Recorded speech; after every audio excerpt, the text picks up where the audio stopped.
All right, welcome everyone. I believe this is day 14. Yesterday I was doing number 13's webinar, and once I hung up, I realized I never hit the record button. So, whoops, that was a shame. Anyway, I'm happy to be here with you today again, and I'm happy to welcome Becky and Marilyn here with me. And we have, well, Becky has a 7 and a 9-year-old with great weather in Texas. So that's awesome. And I was saying here in New Jersey, it is sunny and windy, and I think the high is supposed to be 55. So not too bad, but with the wind, it'll probably be not that warm out. So I'm anxiously waiting for a return into the 60s because that makes life so much more fun. So much nicer to get outside and enjoy it when the weather is lovely. Oh, Marilyn, you don't have children, but teach 5 to 7-year-olds at your church. I assume, or I guess your church is not happening right now. I don't know what the current status is there in South Carolina. Correct. Are you guys doing any kind of video, Zoom, or anything like this with the kiddos? Or I guess they're getting some of that from their school, maybe. I know a lot of churches are doing online services and stuff like that. So that's kind of interesting and nice to stay connected in that way. So far, we're not, because they are doing so much with school online. That's kind of what I figured. Yeah, that makes sense to me. So I was just on a chat, on a Zoom conversation with a friend of mine, a colleague from Singapore, and he's actually going to be one of the speakers at our Revolutionizing Parenthood conference, which I don't know if you guys know about it, but it is happening April 25th. It was supposed to be in person in the Philadelphia area, and then the pandemic blew up. And so we had to switch and shift to a digital conference. And it's going to be pre-recorded videos that will be available as of April 25th. And I and my community of parent experts are going to be speaking on a wide variety of topics, from parenting a child with food allergies to special needs kids, anxious kids, toddlers, teenagers, and everything in between.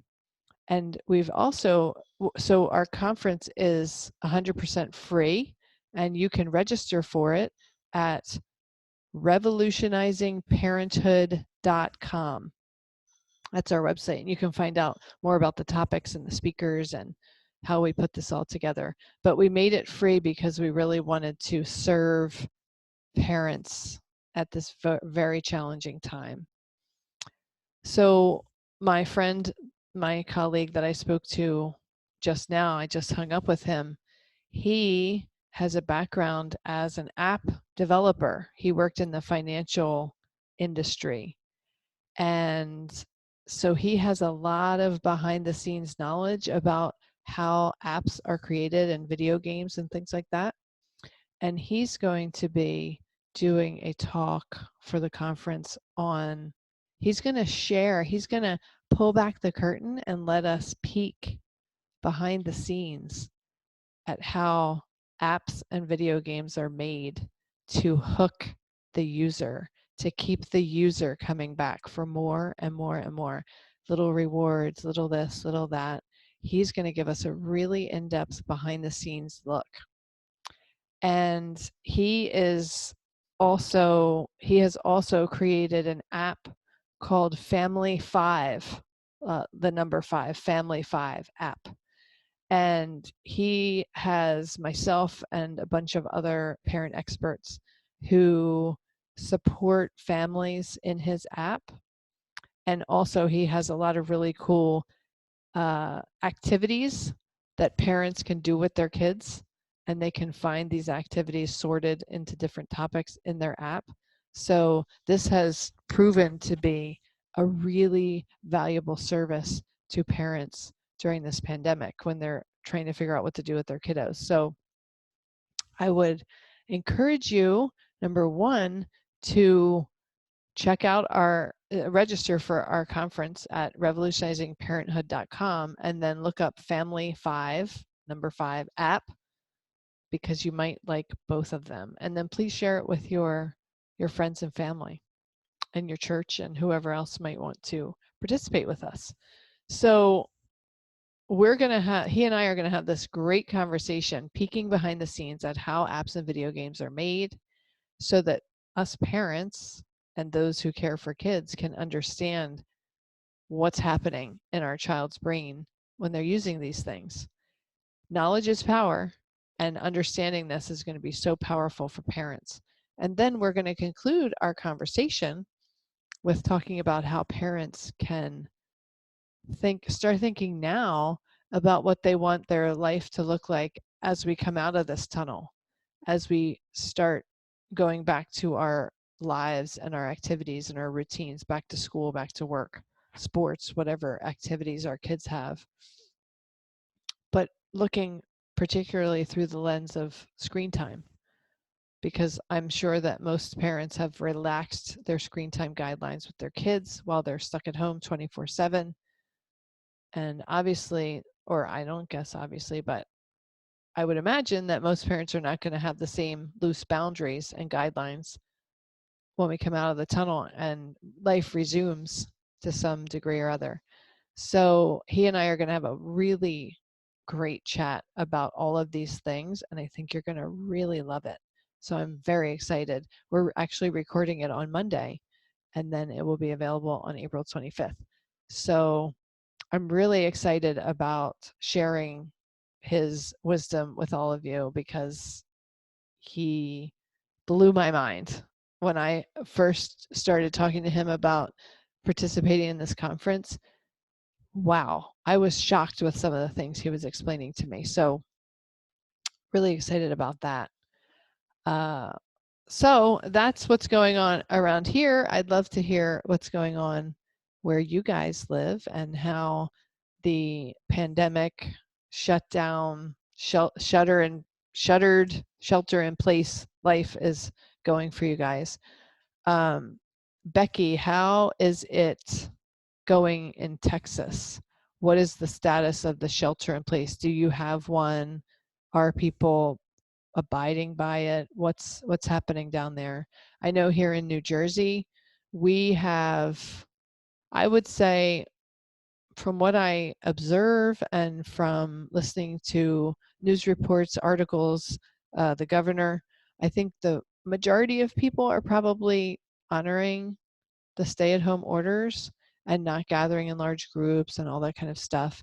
But we do have one particular town in the southern part of the state here that has a fair number of Orthodox Jewish people, and they seem to be, over the last 2 or 3 weeks, consistently ignoring the mandates.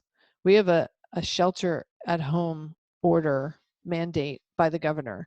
We have a curfew. It started at 8 p.m. to 5 a.m. curfew. Now it's just all the time. Like, don't go out unless you have to go to the pharmacy to get medicine, the hospital, hi Laura, or to the grocery store. You know, just pretty much don't go out if you can help it. And this community of people is still having engagement parties, bat mitzvahs, weddings. I don't even understand. And the police have had to keep breaking them up continuously, like every day, every other day, they're breaking up these gatherings of people, 100 people, 50 people. One of the people at the party was a 99-year-old man. He should not be congregating with people right now. It's not safe. So aside from these weird little pockets that are popping up here and there, I think most of the residents of New Jersey are honoring the mandates and just staying at home, trying not to get the virus, trying not to spread the virus, and allowing the essential workers to do what they need to do. I mean, the healthcare workers, I was thinking about them again this morning, last night. They are so courageous. You know, when someone joins the military, I said this to my husband last night. When someone joins the military, if you imagine like bullet points of job requirements, I think the top bullet point would be you might get deployed. You might have to leave your home, leave your family, and get stationed somewhere for some period of time. You might have to fight in a war. These are two of the main things that you're agreeing to when you join the military. When you decide to be a doctor or a nurse or a radiologist or something like that, I wouldn't say your top two job descriptions are leaving your family and fighting a war. And in many cases, that's exactly what they're doing right now. My friend shared an article, told me about an article she read yesterday where a lot of healthcare workers go to work at the hospital and then they don't come home. They're staying at hotels. Big hotels are putting up hospital healthcare workers for free to contribute to this pandemic. And so the workers go to work, they get exposed, they're putting their lives on the line to care for someone who could give them something that could kill them. Like the courage it takes to be willing to do that day after day, I am in awe and I am so grateful to them all. And so they go to work where they're being exposed to this virus, and then they can't even go to their families. They're coming and staying at a hotel, some of them. And then there was this doctor that they showcased in this article, and they showed a picture of his garage, and he has a tent set up in his garage. So he goes to the hospital, and then when he comes home, he doesn't even go inside of his house. He doesn't even go in to go to the bathroom. He goes into the tent, he sleeps in the tent, and then he gets back in the car and he showers at the hospital and he eats there and whatever. He's not even going near his family. And it's the smartest thing to do. And what a huge sacrifice. He's sleeping in his garage. I mean, wow. So I am in awe and gratitude of the healthcare workers. I'm in awe and gratitude of the Amazon drivers who keep showing up to my house when I buy something because I'm trying not to go into public. I'm in awe and gratitude of the grocery store workers who show up every day to provide food for us, to allow us to purchase our food so that we can stay home.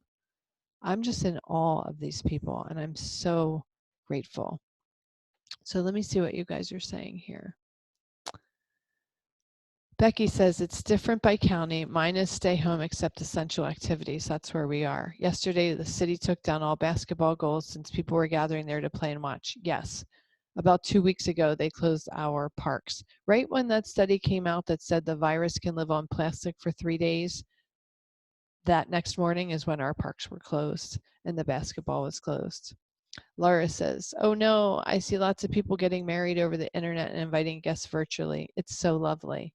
It is lovely when they're having internet birthday parties or Zoom birthday parties and Zoom weddings. It's so awesome the way people are finding a way to live their lives while still abiding by the rules. It's beautiful and it's memorable. I'm sure these people who are getting married over the internet are going to have a celebration when they're able to, but they're going on with their lives and I love it. My son yesterday filled out his housing application for college next year when he goes.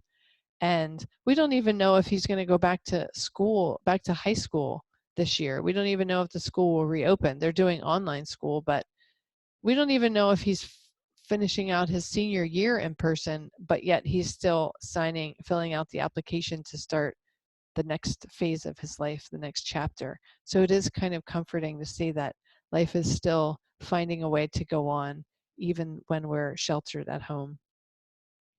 And Laura says, your cousin is an ICU nurse with 2 young children. She's scared. So many of them have already contracted the virus. Bless them all. So grateful. Yes. Oh my goodness. Well, please, when you see her, when you talk to her, please let her know that she has my ultimate thanks and gratitude for the sacrifice that she's making and that the world appreciates her and her colleagues. Yes, application for school and all the other things is hope in action. Thank you, Laura. I totally agree. So I think we need to be honoring our frontline workers, healthcare, grocery, delivery people, those people who are still risking themselves to go out there every day. I have 2 family members who work at warehouses, one UPS and one CVS. So UPS is a delivery service, CVS is a I guess you would call it a drugstore. They sell beauty products, some small groceries, but it's mainly a pharmacy. So these these family members are essential workers too, because if the people aren't able to pack the stuff into the warehouse, it won't get to the store, and then eventually we won't be able to access the medicine and the products, the toilet paper, the groceries that we need. So huge thanks and gratitude to all of those people. And oh, Marilyn says, we're supposed to stay at home except for emergencies, and in our neighborhood, people seem to be honoring it. Wonderful. Families are walking around our circle, but not together. We're doing the bear hunt, putting a bear in a window or door or on your porch for families to spot as they walk around. I'm doing Winnie the Pooh and changing his outfit each day. What a great idea. Oh, I think I may have to share that in my town and on my Facebook page. We are doing a rainbow hunt. So people are and kids are coloring rainbows and taping them into the windows so that when you walk around, you can look and see which houses have a rainbow. I love the Winnie the Pooh and the bear idea. I love the idea of changing the outfit. That gives you something new and fresh each day. And then when the kids walk by, they could say, oh, look what Winnie the Pooh is wearing. What a creative idea. So thank you for sharing that with me, and thank you for sharing that with all of us. That's a really cool idea. So I think, I've been talking for a few days about how we are in the grind and the marathon of this pandemic. In the US, these social distancing guidelines are being extended at least through April 30th now. So we are looking at a month. We're at April 2nd now. We're looking at a month more of this at a minimum.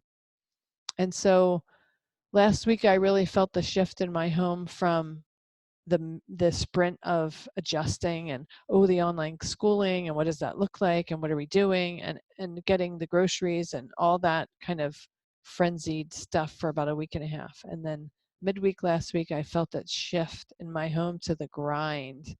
Now it's all about creating and maintaining our schedule, making sure we're exercising, making sure we're not going to bed too late, and we're kind of keeping the same sleep patterns, making sure we're eating well, making sure we have alone time, making sure we have self-care, making sure we have family time, watching movies, playing games, going for a bike ride, going for a walk, whatever it is. We're definitely in the marathon of it, but I'm also starting to see in the marathon of it how people are getting creative, and creative like the online weddings, and creative like the online birthday parties, and creative like putting the bear in the window or on the porch. Now we start to see, now that people are kind of settling in to the routine of this and getting used to what that's going to look like for them, now it's allowing us to tap into our well of creativity. And I really love it. And if you just watch it play out in the world, it's really quite amazing. Humans, at the heart of us, we are adaptable creatures. We are going to find a way. That's just the way we're wired. We're creative, we're intelligent, we're driven to go forward. And so it's really cool to watch everybody's creativity blossoming in this marathon of being stuck in the house for days and days and days and days and days. So that's been quite fun to watch. He's been to church with his Bible, to the beach, to school, a nurse volunteer, and we've had a rainy day. So he had his raincoat and umbrella. Tomorrow he will be a Clemson fan. Very, very cute. That's super, super cute. Pooh Bear, yes. Pooh Bear has been to church, he's been to the beach, he's been to school, he's been a nurse volunteer, and he had his raincoat and umbrella. Tomorrow he's going to wear his Clemson outfit. I love that. So do you have outfits that just happen to fit Winnie the Pooh? Did you have these outfits ahead of time? Are you just kind of trying to create them on the fly with what you come up with? How is this happening? I'm so curious, and I really love it. I really, really love it. While you're typing that, I'll also tell you that my daughter yesterday at dinner said, "Oh, I have this great idea. Let's make themed dinners. Let's have themed dinners." And she said it in front of, we were all together. So my 17-year-old, her 17-year-old brother, her 20-year-old cousin who lives with us, her 12-year-old brother. And I said, "What do you mean by a themed dinner? What do you mean?" And she said, "Well, we could have an Italian night where we all dress up like Italians, and we could have a Hawaiian theme where we wear, what are they called? Hula skirts and lays around our neck and everything." And all the other kids were like, no, not happening. You can have a themed night. You can dress up. We won't be doing it. So they're not feeling quite as creative and enthusiastic as she is. But it was really cute that she came up with that idea. I don't think she's getting a lot of backing for that in my house at this point. Oh, so Laura says, Pooh Bear should have his own YouTube channel and go global. What an inspiration for everyone. Oh my goodness. Laura, I love that idea. Oh my gosh. Have you ever considered that, Marilyn? That's such a great idea because you could be creating something that gives parents something to watch with their kids each day. Where's Pooh Bear going to go today? Who's he going to be? What's he going to be dressed up like? It's almost like that Elf on the Shelf thing that people do at Christmas. It could be fun. And even if the Pooh Bear thing only lasts for 30 more days or 2 more weeks or whatever, what a great thing to share with families everywhere. So, okay, Marilyn says, my bear is a paper bear downloaded and printed large from the internet, and I'm making the outfits from construction paper. I love it. He is on the inside of my storm door, and his outfits get taped to the outside of the door so I don't rip him up when I change his outfits. That is brilliant. Please make a YouTube channel. Please, I will share it. I will share it with people who I know because this is so cool. I can totally see him on your local news and more. Wow, it's something that brings more hope. Yes, I love it. And the cool thing about that is because you printed off the internet, families can do this. If they don't have a stuffed animal Pooh Bear at home, it doesn't matter. They can still just print it off the internet. This is brilliant. Oh my gosh, Marilyn. I hope that you'll take us up on our suggestion. And if you do, send me the link to your channel because I would love to share it. Even if you just post it on Facebook, whatever, if you don't feel like doing the whole YouTube channel thing and you want to post it on Facebook or wherever, share it with me because I will share it out. And I'm sure Laura will share it out too. Really, really cool. And Becky, you can share it out too if you want. So let us know, Marilyn, if that's what if you decide to take this beyond your front porch, because we will certainly support you and share it and cheer you on. I love it. Yep. And Laura says she's in Canada, British Columbia, and she will definitely share it. Laura, are you in, did we discuss this already? Are you in Vancouver? Because that's where my good friend lives, in Vancouver. Yes. Okay, great. Yeah, she lives, I don't know where she lives. I've seen her house, but that doesn't mean anything to me. She's kind of close to the ocean, the bay, that little cove thing. You go down a steep couple of streets, and then she's right there near the water's edge, and it's very beautiful there. Very, very beautiful.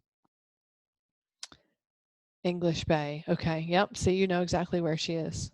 Her neighborhood is pretty. She's got these big pine trees in her yard and this beautiful deck that she can sit out on, and she can see the mountains in the background. It's and the I could see like a glimpse of the water from her backyard or her porch. It's very, very beautiful. Yes, the North Shore Mountains. Yep, that's what she talks about. Yes. She's always sending me pictures and it's just so beautiful. The planetarium, I'm not sure what that is. What is that? You can see the North Shore Mountains? Is that what you're saying? She can see them too, so I guess you guys might be somewhat close to each other.